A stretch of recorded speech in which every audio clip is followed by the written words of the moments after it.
Welcome to another machine embroidery tutorial. This is Diane Camo with Katie Corners, and today I am making the table centerpiece from the Riley Blake Designs America the Beautiful machine embroidery USB. That was quite a mouthful. I'm looking forward to having this super cute centerpiece on my table for the July 4th season. Each year from this point forward. I was a little late in getting it done for this year, 2025, but I do love it being displayed in my sewing room. It's such a happy centerpiece. So won't you join me in making this? Be sure to look in the descriptions for links to everything that I'm using. Some of them are affiliate links, which means if you shop using my links, then I will receive a small portion of your purchase. You will not be charged more, but this is a great way to support my business and to allow me to bring you more tutorials. So if you like this video or find it helpful, be sure to give it a thumbs up, share with your friends, feel free to leave a comment. I love hearing from you and I do answer everyone. Okay, so let's get started. When you get your America the Beautiful Centerpiece USB, you'll pop it into your computer, and using your file navigation or file explorer, you'll see the folders as you see here. So today I'm just working on the centerpiece, but there is a really cute door banner, and here's the centerpiece up here. There are pillows and a table runner, which I want to do, and that wreath, I think that's just going to be really fun. But for right now, today we're going to do the centerpiece. So if you have been a stitcher for a long time, and if you've done a ton of machine embroidery over the years, it might be tempting to skip reading the instructions and just jump in. However, on In the Hoop projects, I do not skip reading through the instructions because they may have a different technique that helps stand out from other companies, and Riley Blake is brand new in the machine embroidery, and so my expectation is that they will do things a little differently. So I'm going to take you through my process on this project. By the end of this tutorial, you'll be familiar with Riley Blake's excellent pattern instructions and will be very successful in creating a project that is top quality. So we are going to, the pattern instructions have these different topics, and let's just go through them. So the first one that I think everyone should read through always is the general instructions. So when you open your PDF from your USB, you'll see they have common abbreviations. So with the fabric, right sides together, right side out. These are common quilty abbreviations that if you've been quilting a long time with Riley Blake, you'll know what those are. But for the machine embroiderers, you might not know those, so that's what those stand for. Width of fabric is a way to cut your fabric. Right sides together means that the pretty sides are facing each other, and then right sides out is when the pretty side is facing out toward you. ITH is in the hoop. So if you're new to embroidery and maybe all you've done is just stick a design in and pop it on something, you might not be familiar with this term. In the hoop means that the entire project, for the most part, is done entirely by the embroidery machine, and the steps and stops are places that you would interact. S&F, it stands for stitch and flip, and we'll talk more about that on some other projects. There is no stitch and flip here in this project. FSA is freestanding applique, and that is primarily what we are going to be dealing with here on the Riley Blake centerpiece. And then these are the common icons. Here's when you need to change your top thread color. Now in machine embroidery, for those who are just beginning, a thread color change is not necessary for every time the machine says change your color thread. Thread color change is used generically to cause different embroidery machines to actually stop and let you do something without the machine running, which is nice. Here's stabilizer. There's different stabilizers. Here is the right side of the hoop, the way you would put it in your machine. And this is a flip the hoop over motion. And then here is your back side of the hoop.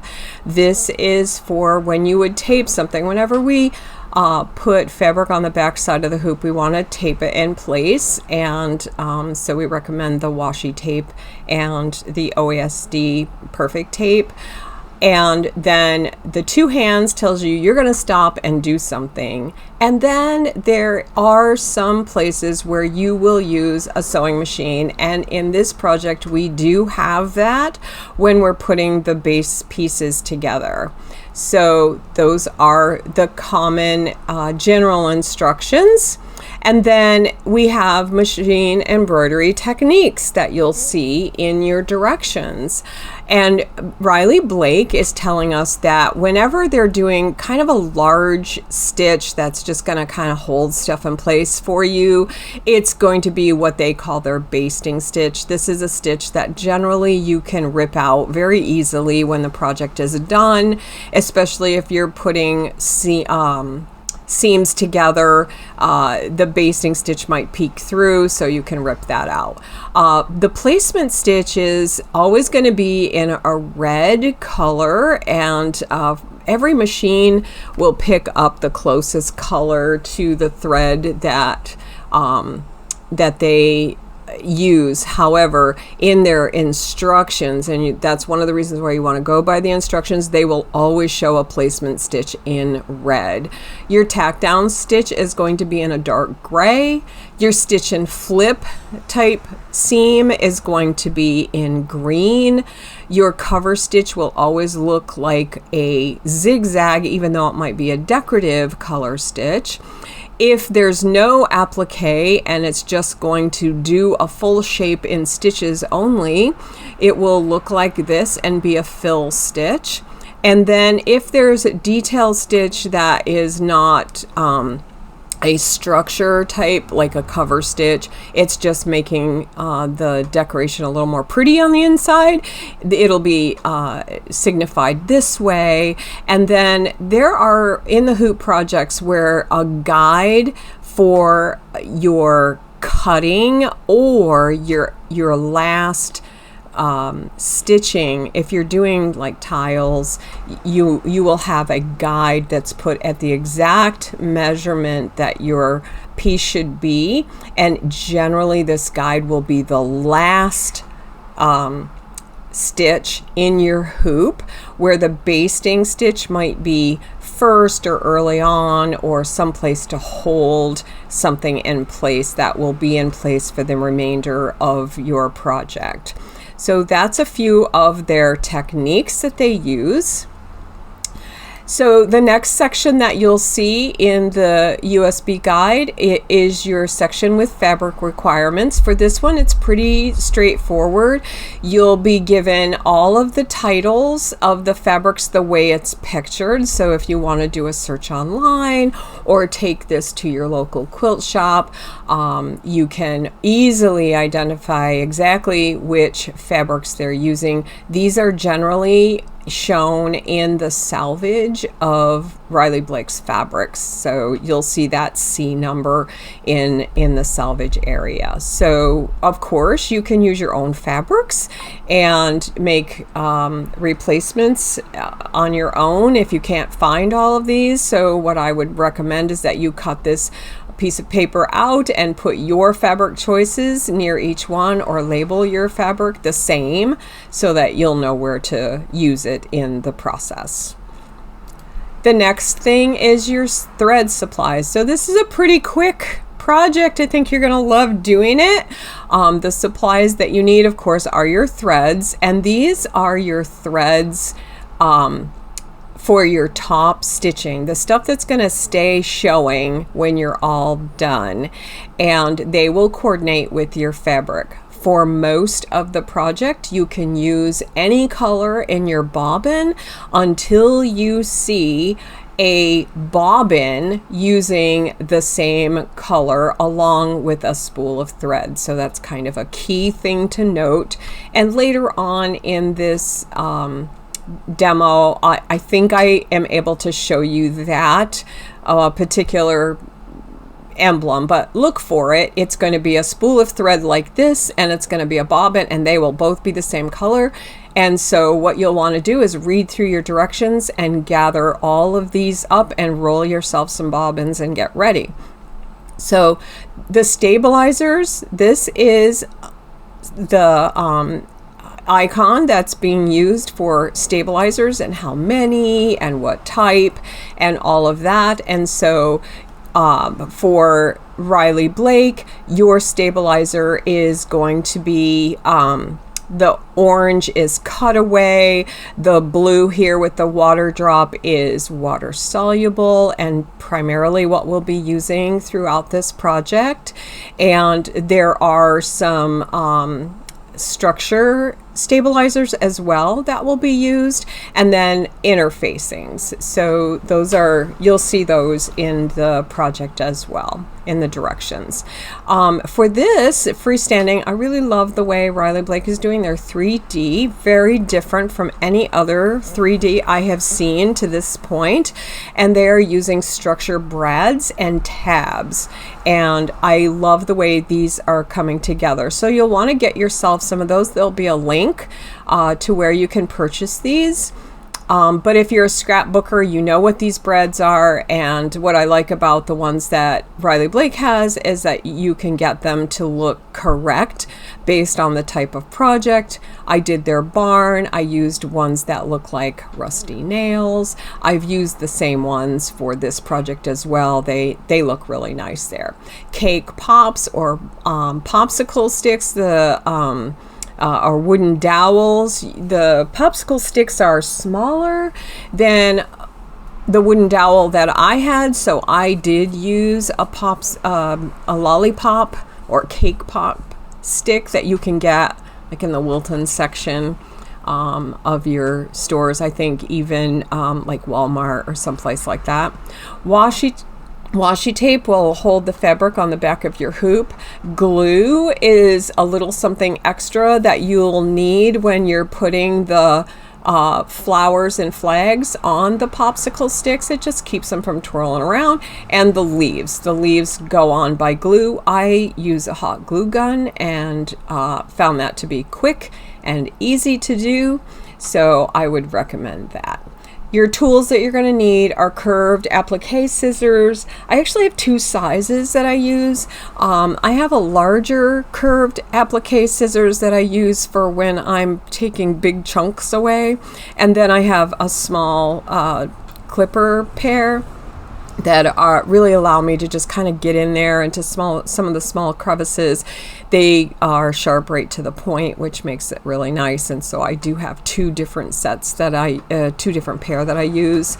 The fabric punch are all, I will have a link to the OESD fabric punch, the perfect punch, which is amazing. It has multiple sizes, and so you won't need like an awl. Just use that fabric punch and everything will go very well for you.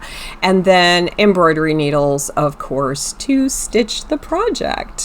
All right, so now the next thing in the directions are your cutting instructions. Now, for seasoned embroiderers, you may not need to, or you may feel like you don't need to look at the cutting instructions, because for the most part, we just slap a fabric down and go when we know in terms of applique.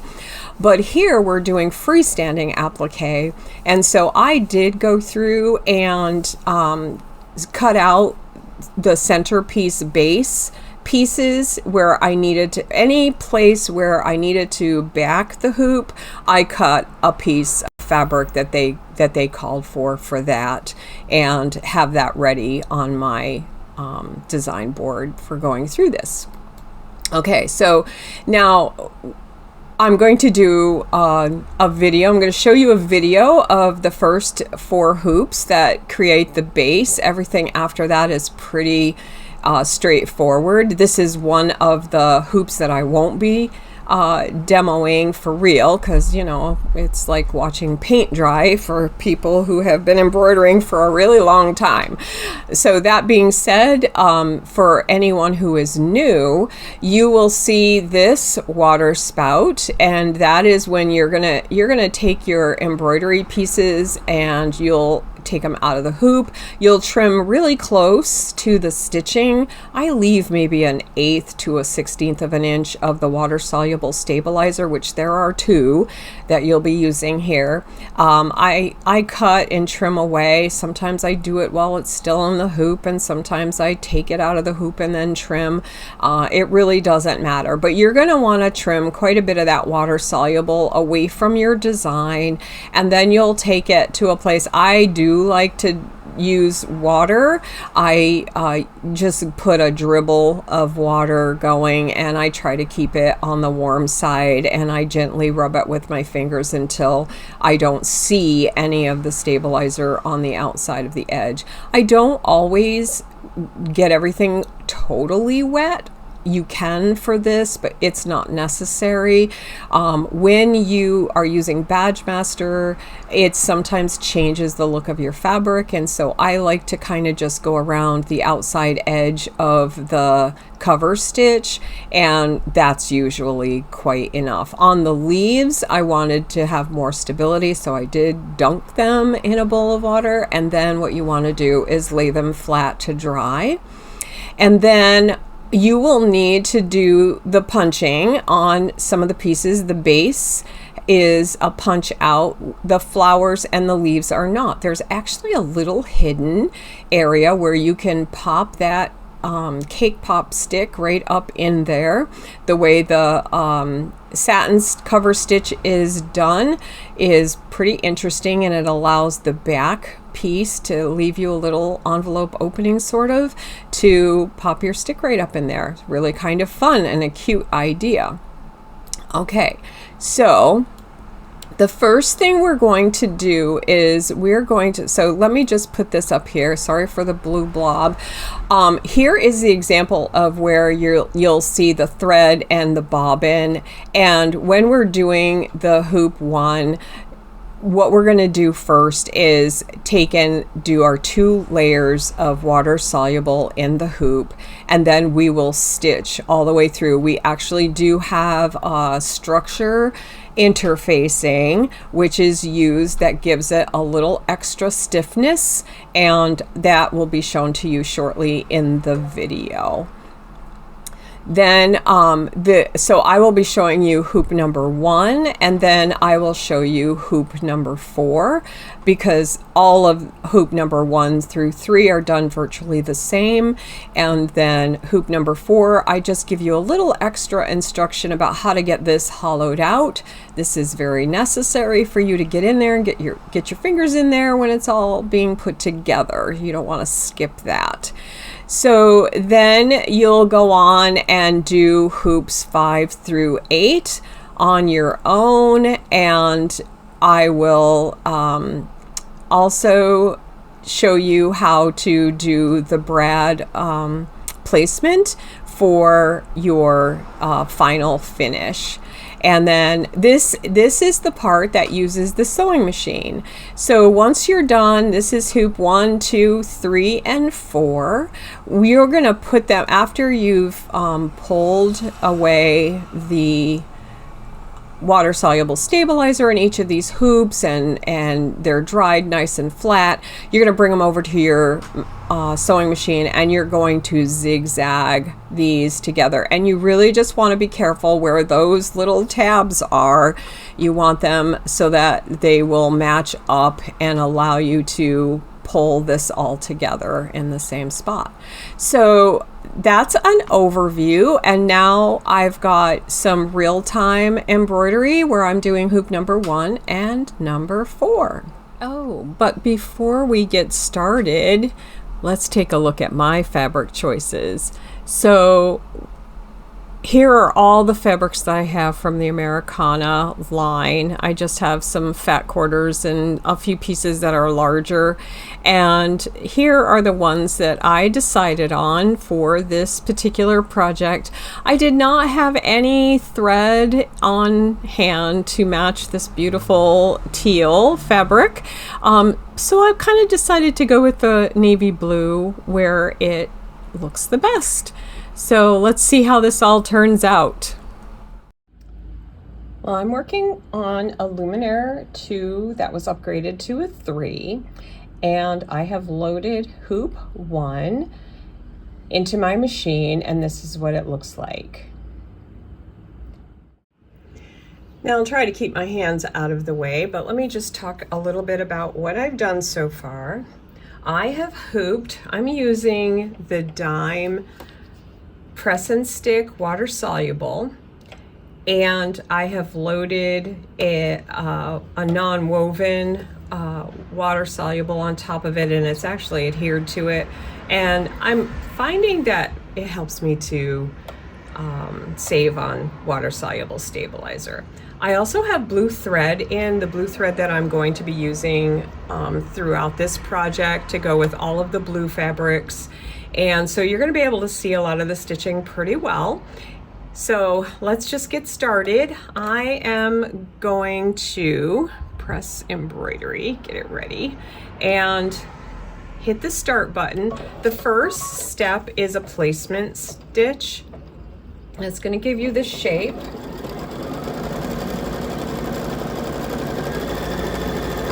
This is going to be a really cute centerpiece. I do like the way Riley Blake has done their 3D using brads and the tabs. All right, so the next step is to put the foam, fiber foam is what I'm using. I think there's a Peltex 70 that is quite a bit like this as well. And we're gonna put this on, covering the design. Again, I cut the pieces so that I could conserve, and I'm just going to hang on to it. Just remember to move your hands out of the way without shifting anything, and it's going to do a tack down. It's going to go around twice, so I'm just going to hold it until it gets pretty close, and then I'll let it do its second by itself.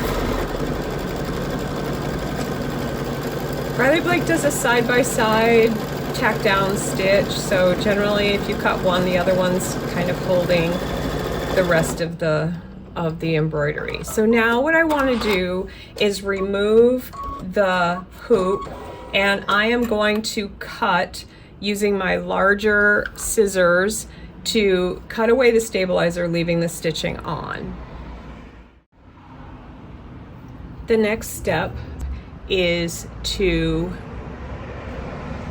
do the placement stitch for what the fabric that is going to go on both sides of the hoop.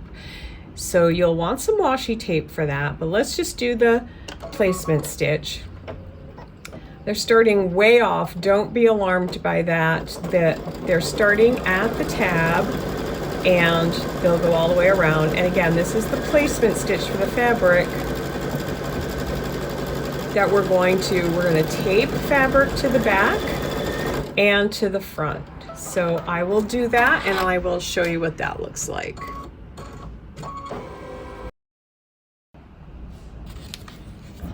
So here's the back of my hoop. I ran out of washi tape, and so I'm using tape that I use on my long arm when I'm marking for custom quilting, and it's sticking fine. What you want to make sure is that you don't have your tape curled up on the back, because it can stick to the bed of your machine. So, and as you can see here, it's completely covering the design. And so you're going to put your hoop in, and this is the next piece, and you're going to completely cover the design just like that. And now you're going to stitch the tack down. So we're stitching the tack down. And remember, the tack down is going to be twice around.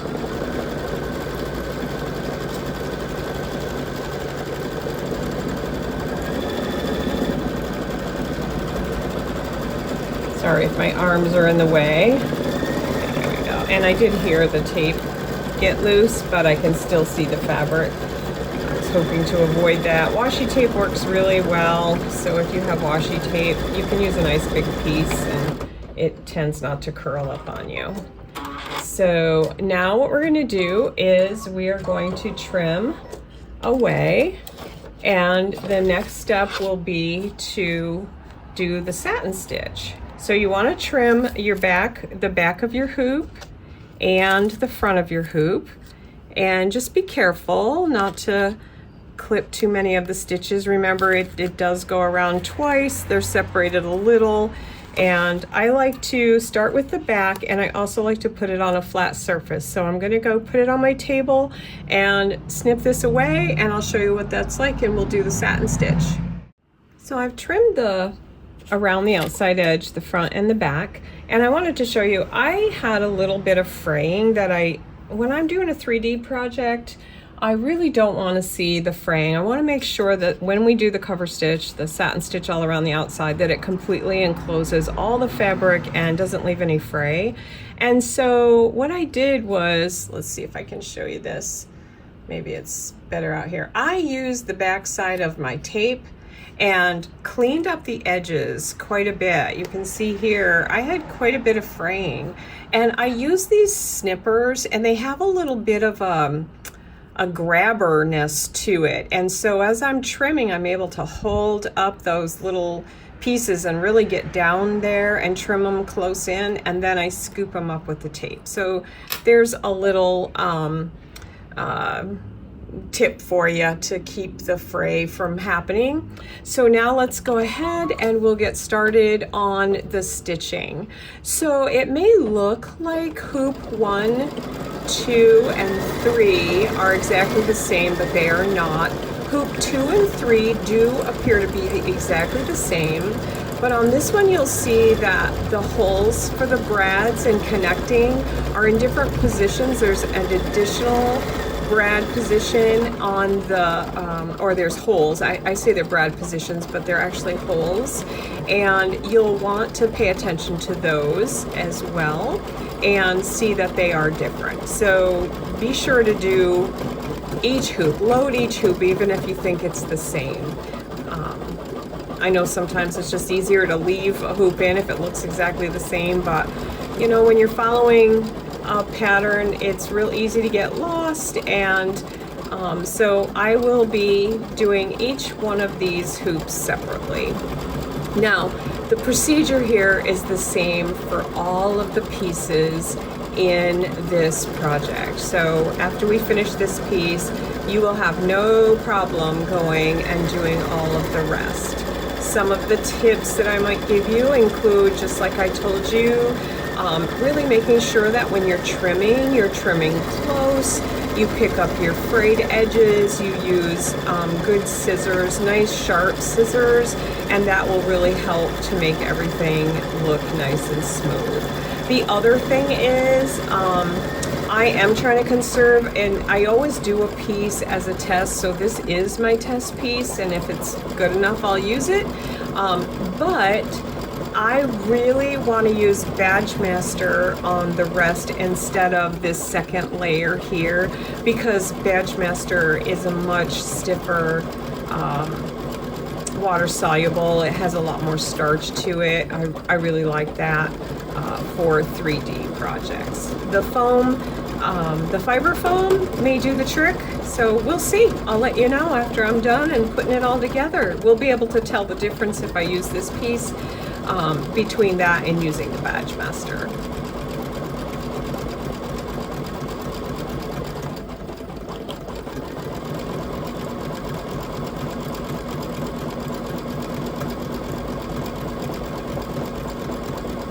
So if you're looking at the stitching, you may think that, wow, that's really far apart, and it is. This is really just an under, oh, I hear something I don't like. I think my bobbin thread might be problematic. So I'm going to check it just to make sure.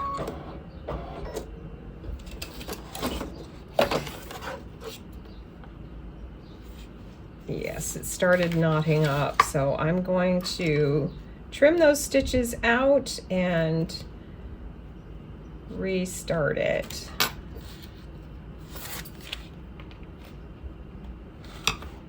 Because I really want a nice satin. I'm gonna check my bobbin just in case. Alrighty, so that didn't take too long. It's actually started doing the, I'm checking my needle too because I am using sticky back, but you know, I never get the sticky on my needle. I love the dime sticky. I'm gonna go and see if I can catch that thread. Oh, maybe it caught the thread. Nope, I'm gonna go catch that thread before it gets all the way around. Let me just do that. Maybe I can show you that I can do a nice close. I'm gonna keep pulling until I can't pull anymore. That was the old thread. And I may come back around and do some of the first stitches again. We'll see how good the edge is. So every once in a while you're gonna have problems like this, and just do your best to clean up the old stitches. I still have a thread sticking out there. The water soluble will kind of glue that in, but I will trim it, but I'm not overly worried about it. All right, it is finished. So we'll remove it from the hoop, and then I'm going to take it over to a flat surface, but I will to unhoop, and then we'll trim this out. Some people like to trim it out of the hoop before they trim the design out before they take it out of the hoop. I sometimes do that and sometimes don't. This is really filling the hoop pretty far, so I'm just gonna go do it on my cutting table. Okay, so I have finished trimming the design, and I like to leave a little bit. Let's see if we can get this up. That's about as close as I want to get. And now we will take this over to warm water, either just a dribble. I usually do it under the faucet with a dribble of warm water, and just smooth out all of those edges. I thought I would show you hoop number 4 because it is different. There's a base to it, and what's needed is that we cut out the center of this and get it close to those stitching lines without cutting it. But we also don't want to go through the stabilizer at this point. We could, and it probably wouldn't hurt anything, but I'd rather leave it in.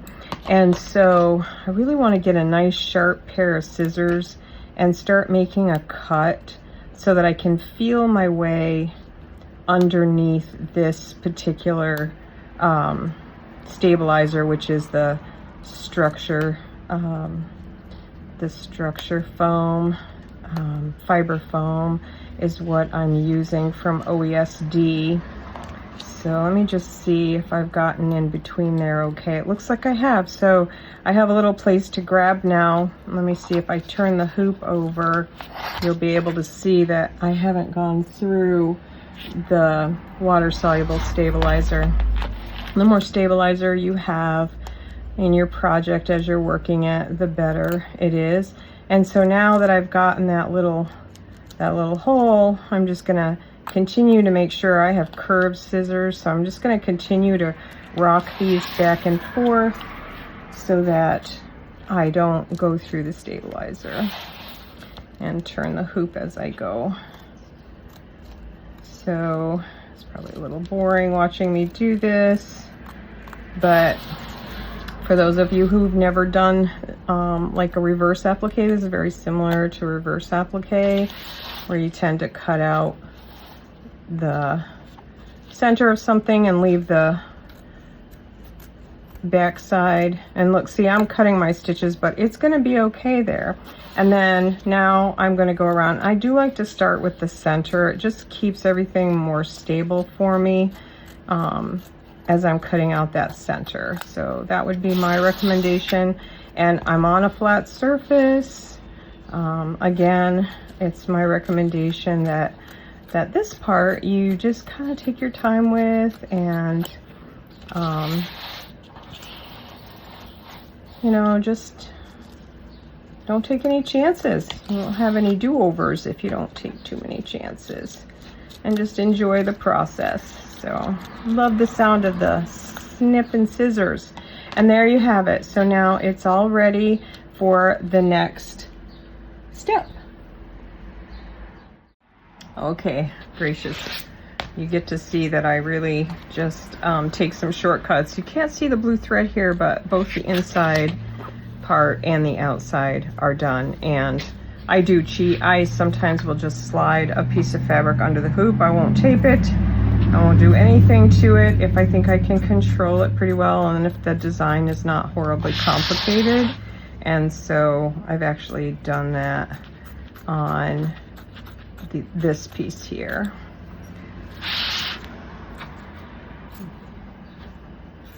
Sorry if my hands are in the way. I'm just cutting around the outside, and the reason I'm showing you this is because, again, we need to cut that inside out. And I like to start that with a pin. I just go in, make sure that I'm just grabbing the fabric and not the stabilizer. And once the pin is in there, you can lift the pin up, and with a really sharp pair of scissors, just take a little snip like that. Take your pin, pull it out, and now you can slip your scissors in there. And that makes real quick work of cutting out these tight little spaces. So here we go. Again, I'm leaving the stabilizer. You can see the stabilizer is still there. And we'll repeat this on the front. So I'm just gonna flip the hoop over, and I'm going to do the center first. There's just something about doing the center. I think I do the center with the thought in mind that as I'm tugging on the middle here, I just want everything to stay in a good place. Now let me just make sure I don't have the stabilizer in that pin, and I don't. It's a little easier to see on the second one. There's my little V cut. And now I can finish cutting the inside and then the outside. And this will be all 4 pieces of the base will be completed now. So this being hoop number 4.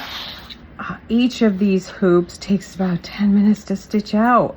It's so quick. You definitely don't want to not do this one because of thinking it's going to take too long, because the stitching is really, really fast. I can't wait to do the little flag and the flowers, and probably for me the hardest part will be locating some popsicle sticks.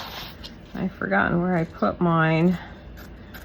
I use, well, the lollipop sticks that you can get in the Wilton section of, well, it used to be Joann's. Now I have to go, I guess, to Michael's. So, all right, so now the last stitch is doing all the satin. Now notice there's no loops here. That's because, as you will note from the direction, that we're gonna zigzag these sides to the base sides that we finished. And we'll just do that on our domestic sewing machine. I think I want to cut a little bit more. So I like to trim these off with my tiny scissors. So these are really a little thicker. Each blade is a little thicker, so it's a little hard to get in close. That's why I have the smaller ones, because the blades are much finer and I can get in really close. Okay, so I'm gonna go stitch that out. Ta-da! Oh my goodness. I was looking through all my pictures and I didn't have any of them laying out flat like I intended to be able to give you, but I raced forward, and after getting that base done, everything else went so quickly. Each hoop was about maybe 10-15 minutes in all, and so fun to do. I didn't have all the fabrics exactly the way the USB had them, but I think it still came out really cute, and I hope you like this project. Be sure to give it a thumbs up, leave me a comment, and check out my links below. Thank you, and may your bobbins always be full.